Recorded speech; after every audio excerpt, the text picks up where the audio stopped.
En la lista para las próximas elecciones municipales del mes de mayo, hablamos del Partido Socialista del municipio en Fuengirola, lo lidera un abogado.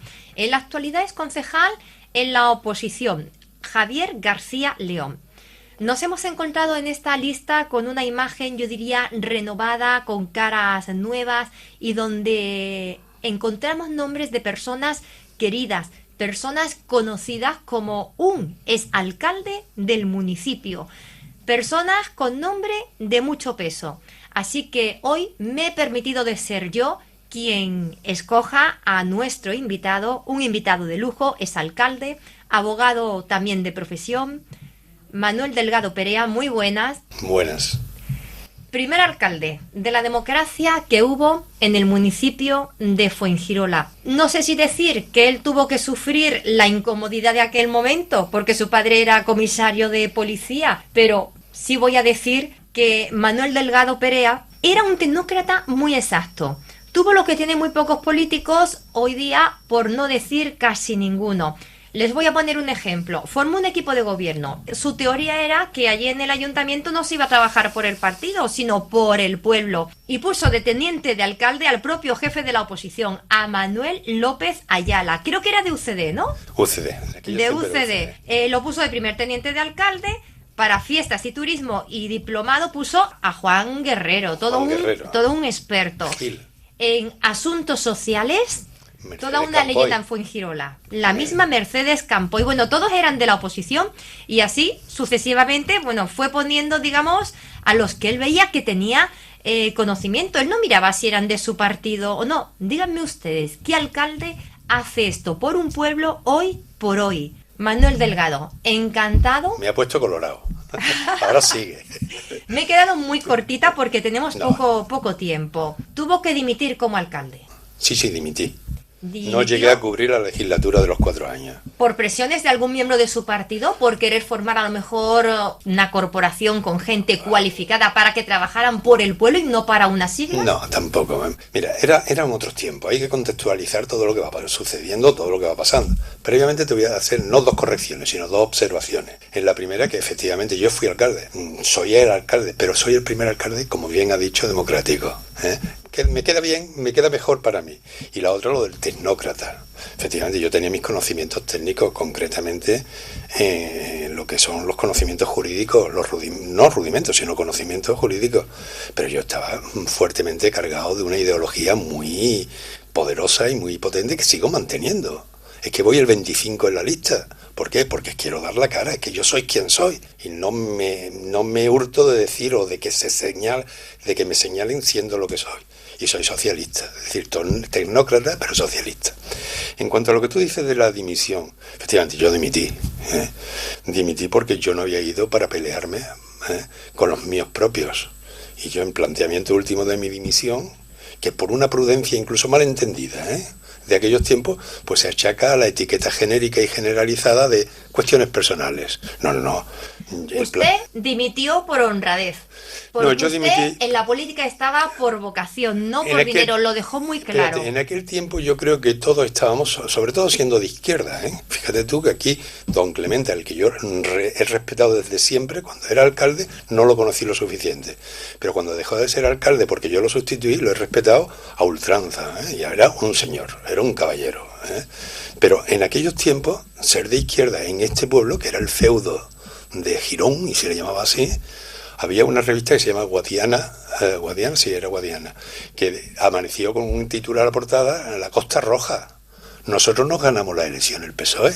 La elección la ganó UCD, pero coaligándonos el Frente Popular, que le llamaban en aquel tiempo, el PC, que no era Izquierda Unida, que era el Partido Comunista, y el Partido Socialista, llegamos a tener una mayoría estable. Pero lo que te iba diciendo, mi dimisión, aquel subterfugio, aquella etiqueta genérica de por razones personales, no, es que yo me planteé, o cambio la cerradura porque yo soy el alcalde y tengo atribuciones para cambiarla, pero yo no he venido aquí a esto.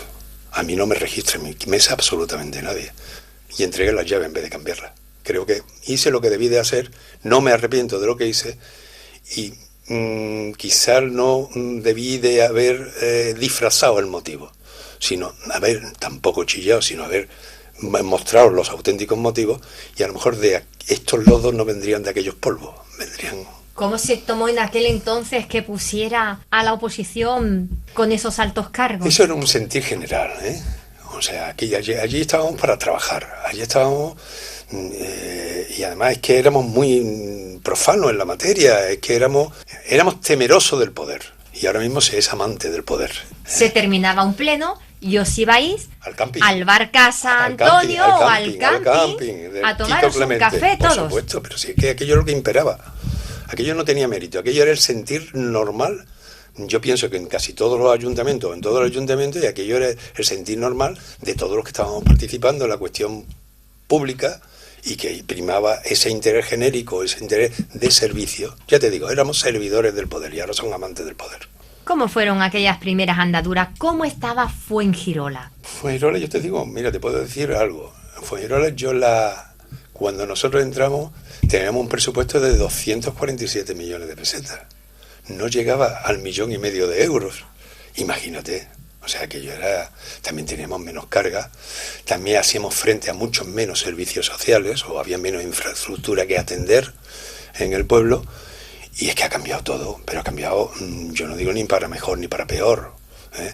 Ha cambiado por su propia evolución y vivimos mejor de lo que se vivía en aquel entonces, eso a mí no me cabe la menor duda.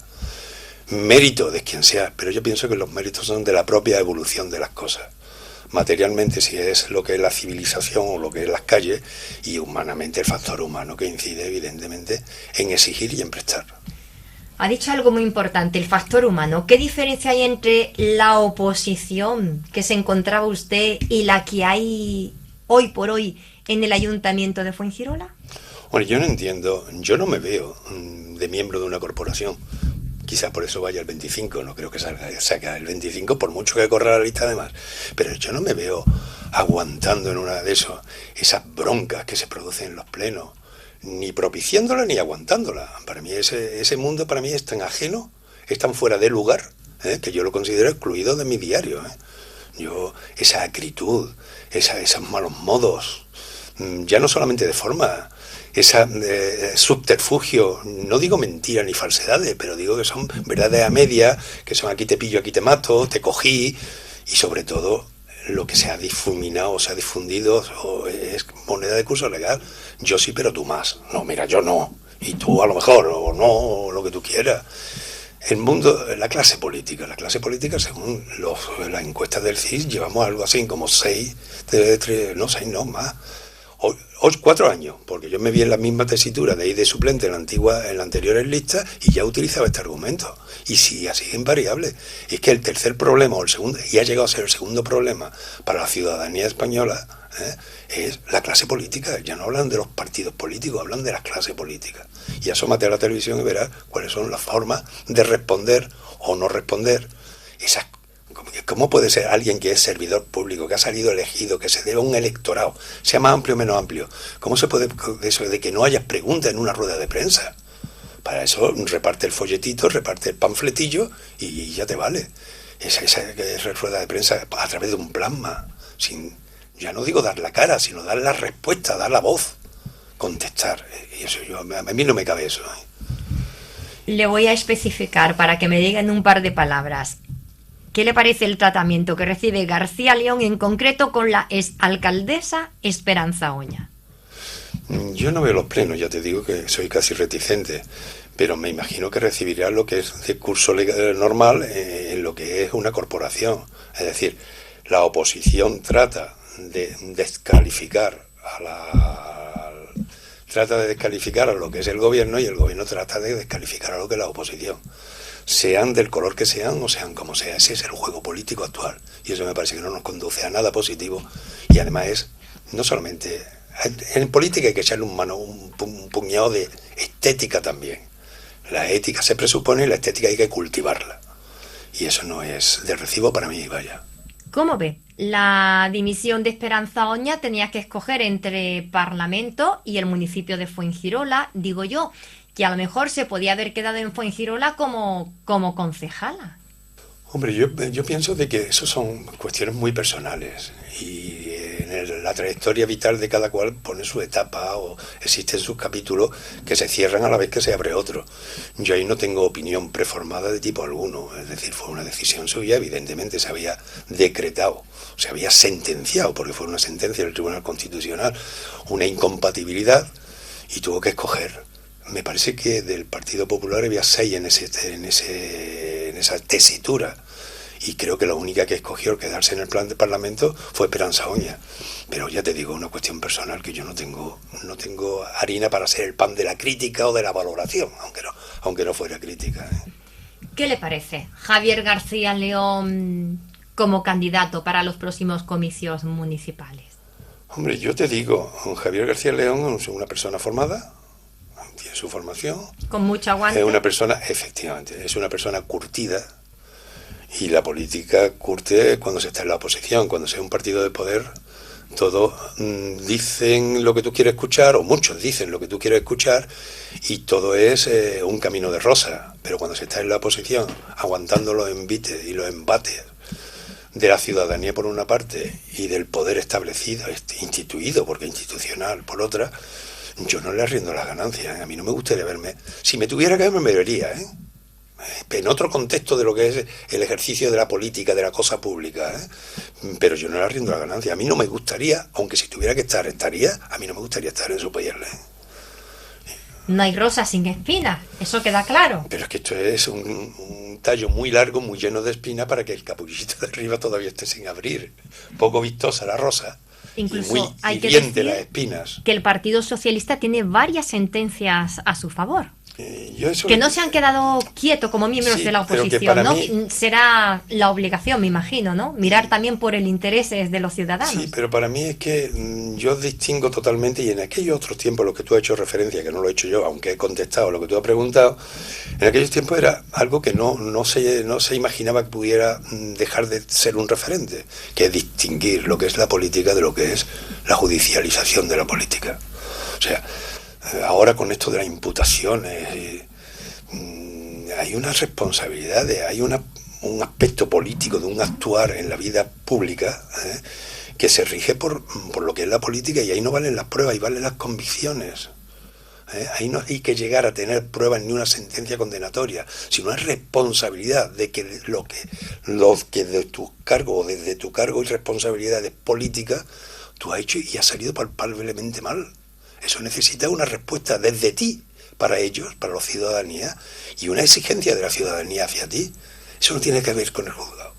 Vamos a debatir, vamos a sacar conclusiones, vamos a hacer valer posicionamientos, pero en sede de pleno municipal. Eso de llevar la política a la judicialización me parece que es un error, porque además sirve de cobertura. La lentitud, o sea, de los 3 poderes que no funciona el poder judicial, está claro que algo tiene que haber, porque por la Seguridad Social, por la Dirección General de Tráfico, te dicen cuándo te caduca el permiso de conducir, y en el juzgado se pierden los papeles, y ahora mismo tenemos algo que ha sido una pérdida estrambótica, pero pérdida al fin y al cabo, 3 tomos de un sumario. Ese no funcionamiento de la justicia, o ese no puede estar el día de la justicia, porque antes estaba todo igual, no puede estar eso tiene un contenido político. Y te lo digo yo con toda la responsabilidad que me quieran exigir, me quieran pedir. Y con la propia experiencia. Hombre, y por la propia experiencia. Y te digo, sirve de cobertura al político judicializar una cuestión, porque nunca tendrá un final. Siempre habrá un juego de recursos. Siempre habrá, por ejemplo, lo del aborto. La interrupción del embarazo voluntario del IVE, la interrupción voluntaria del embarazo, todavía está en el Tribunal Constitucional. Pero está en el Tribunal Constitucional la ley que se aprobó cuando estaba Rodríguez Zapatero en el gobierno, que la propició él, y ahora luego hemos tenido miles de historias, pero todavía no está resuelto la cuestión de plazos, la ley de plazos para la interrupción voluntaria del... Pues todo eso son coberturas que le sirven a los políticos y les resta eficacia. No digo que para no ser eficaces o no tener que ser eficaces, sino que les resta eficacia. No judicialicemos la política, y que la política sea un agora, un foro de debate, cada cual con su posicionamiento y unas conclusiones. Porque si la mayoría se caracteriza por poder decidir, la mayoría democráticamente se caracteriza por el respeto de las minorías. Abogado de profesión, Manuel Delgado Perea, y primer alcalde de la democracia que tuvo el municipio de Fuengirola. Ha sido un placer el haber aceptado nuestra invitación. Y me ha parecido corto. A nosotros más corto todavía, pero así de rápido pasa el tiempo. Pero le vamos a invitar, sí o sí, para que venga un próximo día, porque la verdad es admirable y yo creo que ha quedado bastante reflejado esa honradez y lo que hemos dicho al principio, que tuvo lo que tienen muy pocos políticos o casi ninguno al día de hoy. Y yo creo que es algo muy importante y que dice también mucho a favor de Javier García León, de contar con una persona que lo apoye con este peso tan grande en esa lista. Y bueno, la invitación sí o sí. Sí, por supuesto. Pero se me había pasado el rubor y me ha puesto otra vez colorado. Muchísimas gracias. Hasta el próximo día. Cuando quieras y para lo que quieras. Y tertuliamos.